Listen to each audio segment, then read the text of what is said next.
Hey guys, this exercise is the incline dumbbell press. Primary muscle group worked is upper chest. Secondary muscle groups is your shoulders and your triceps. Let's get started, Dan.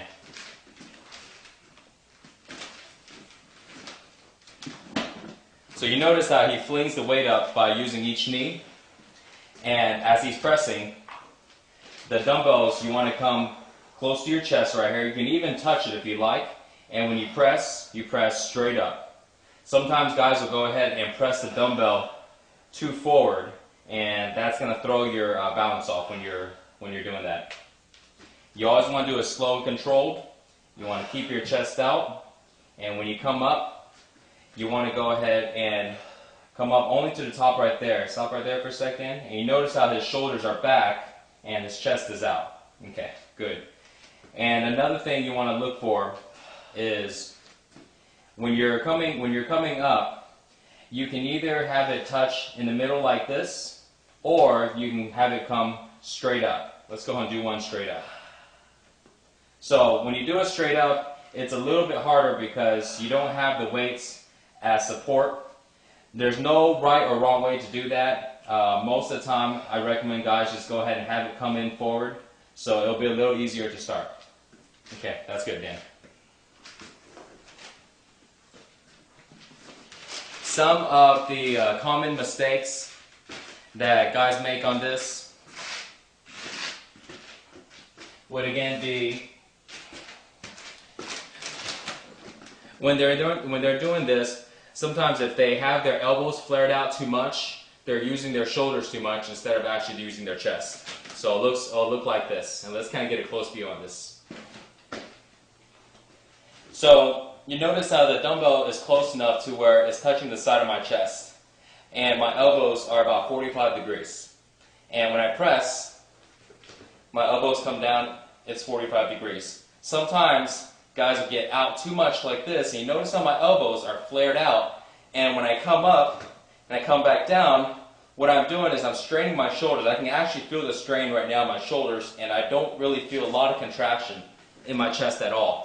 So make sure that you keep your elbows at about 45 degrees and you really use your chest instead of stressing your shoulders. There's not much modifications to this exercise. Just as long as you make sure when you're coming down, you're touching the side of your chest. You don't really want to go too wide. Sometimes it's going to turn into a fly. Unless your main goal is to do a fly, then you'll actually do a fly. Anything you want to add in, Dan? Yeah, I had one question. If a guy did have a bench which could incline the seat a little bit more to get almost a 90-degree angle, would you recommend that, or it doesn't really matter all that much? Again, just like the incline bench, you want to make sure you're at about 45 degrees. So this way, you can really work your incline. If you have the bench set up too high, like if it was something like this, then it's going to bring in too much of your shoulders. And if you lay it flat, then you're not going to work on your incline. You're just going to work on your flat or pretty much your overall chest. Another question I had. I noticed a lot of guys, they will kind of do the powerlifting style thing and like arch their back as they're doing this. Right. How can a guy like prevent that and know that he's staying flat?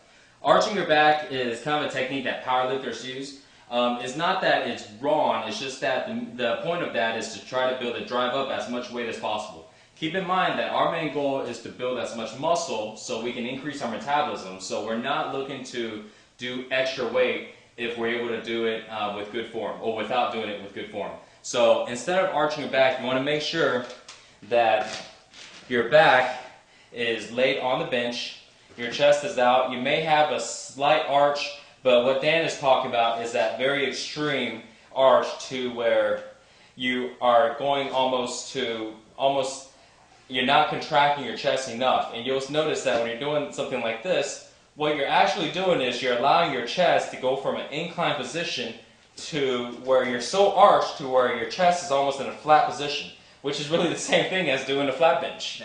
And so if you want to work your incline, make sure your chest is at an incline. If you want to do a flat, then there's no point to get on the incline bench and stick your chest out so far that your chest becomes flat.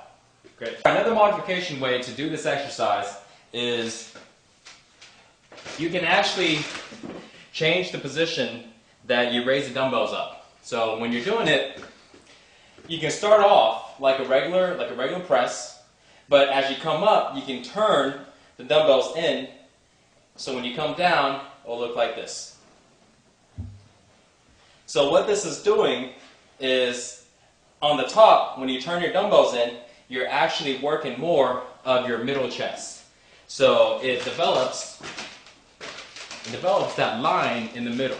So because this is an incline, as you're doing it, you'll actually bring out that line right there in the middle. You can also do the same modification on the flat dumbbell press too. So that's it for the incline dumbbell press.